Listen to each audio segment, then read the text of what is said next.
There was this weird guy on the course, really weird. The guy, he had lots of hair. However, he only shaved half of his face. He shaved half of the beard, shaved all the way up like that. All right. This side, everything was, there was nothing. So I was looking at this guy like, did you like run out of power with your shaving thing or whatever? But the guy was expressing himself. That was done intentionally to just shock the person that you're interacting with. But I've never seen the guy since that course. But yeah, I was with him for 7 days and I got to meet different people. There's all of those things, tools that you can deploy at different times. And it does help to change mindsets. Now, one thing that we have, this is going to be controversial. Part of the challenge we have is there is so much expectation of religion and faith to solve problems. Well, in Africa, yeah? Yeah. Yeah, that's a big issue, big thing. People just say God will solve it. When will God fix Nigeria? When will God fix Ghana? Exactly. When will God put a country, whatever country it is, just put the country's That's name like a in there. defense, isn't it? Because if we externalize it to this power, then it's really not on us to do something about it. and it perpetuates the cycle of hopelessness. Well, not hopelessness, a cycle of hope. Because that hope without action to think about the solution means that it looks hopeless, but people are in such a terrible state, but they still have hope because they've prayed about it, but they don't take action. They don't go and take the 80% of their salary and go and buy the pound sterling and put it in the bank account. I know I'm going to reach £6,000 in 18 months' time so that I can do this. I don't want to encourage that because people are going to leave. Yeah, everyone brain drain. All the smart people are just leaving. I agree with you. At that time, that was the only thing I knew I wanted to do. Like, that was what was available to me in my mind. Yeah, And definitely. back then, we didn't have mobile phones. Now, with all the technology that you have, there is so much access to so much information, so much knowledge around the world that you don't need to leave Africa to see what's going on around you. In fact, now we're exporting content from Africa globally. It's very different now. But taking action rather than waiting, because I've said, okay, let's pray about this money and £6,000 is going to come from somewhere. Never going to happen. But maybe it would have, but it would be on a different clock, not the clock that I was working to. Yeah, it is what it is. I don't know. Maybe things would have been different, but where I am right now. But it's just that. So there's a whole part of the way people think are that's around beliefs, right? What's our belief system? What are our values? And that belief system that says something, some way is going to fix it, right? Is something that we need to say something, some way is going to give me the opportunity to fix it. But I now need to go and work on the preparation for the opportunity. So when I'm prepared, I will start noticing the opportunities when they align in front of me. But if you've not prepared yourself for how to use that opportunity, you won't even recognize it. So yeah, it's that whole mindset of saying, I need to put in the work before things start to happen. It's a serious issue. Yeah.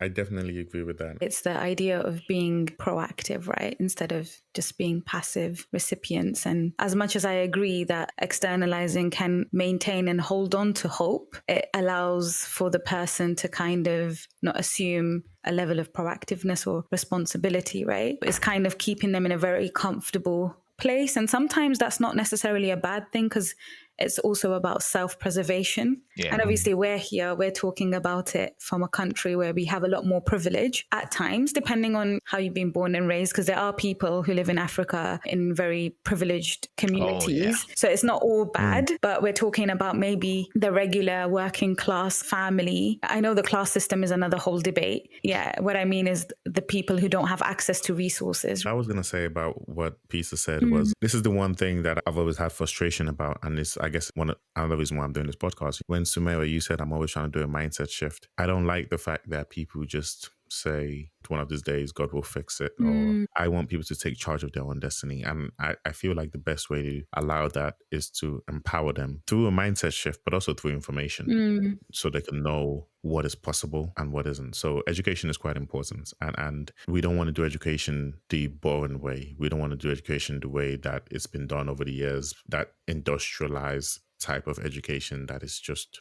boring because nobody wants to do that. If we can make education entertaining, engaging, and fun, then we can give people that information en masse, and then we can also inspire them through some sort of story, some sort of creative element. That is what I think would be a cool thing to do. Yeah. And I think it kind of goes back to what Peter was saying earlier about community and connecting and shared resources. And this is what's pivotal, right? The people in the diaspora, the African communities, the richness in their different skill sets, and connecting that to the people in Africa and being able to do some kind of interlink or inter-exchange or something where it's like a mutual beneficial exchange, because there's amazing things happening there, amazing things happening here. How do we combine those forces and connect them? So that's about sharing resources. One of the ways is this platform. We've spoken to people who live in Africa, in different countries in Africa, haven't we, Hamid? And like making people more aware of like what are people doing and hopefully how can they contribute as well. So this is another example of what Peter was talking about earlier, because you like examples, don't you, Hamid? I like things to be real. Life. But yeah, I think we've come to the end of the conversation. We've gone over 1 hour, 30 minutes.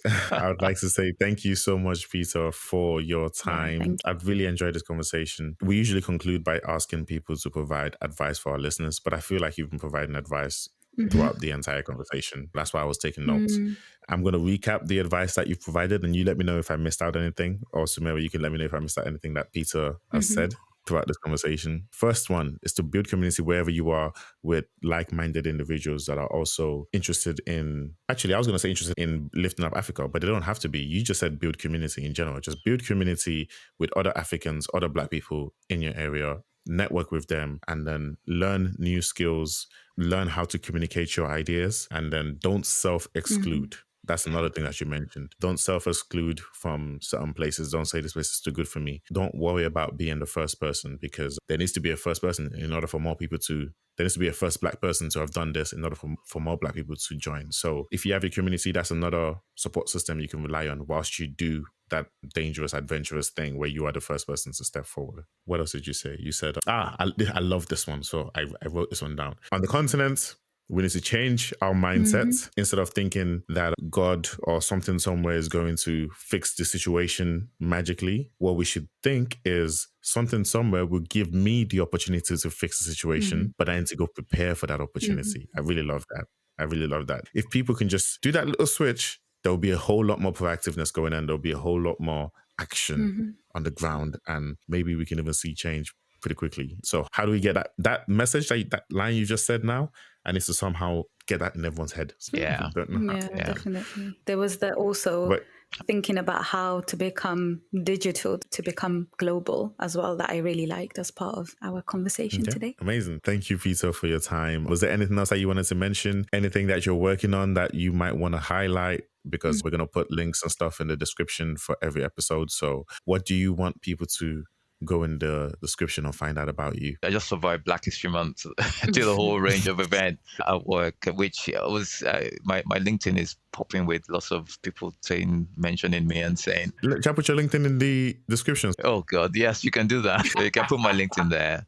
But I've got a project that, because I'm trying to do something with my art, I'm trying to get my cartoons up on Instagram. So when I eventually get around to that, I'll share that on LinkedIn as well. While just witnessing this, sorry to kind of just interject, but like even in terms of your skills and versatility, when you were talking about your story and studying, becoming quite studious, and some people, they become doctors out of pressure, like culturally, or engineers, lawyers, that's the go-to stereotype in a way, but how you've been able to kind of stay authentic to yourself and find ways to remain versatile. You work in this big company, you have a very important role, that's the corporate side of you, and then you've also got this very creative side of you, and why can't you do both and honor these different parts of you, right? Yeah. So, challenge is when you start having a family, then you need to focus on that.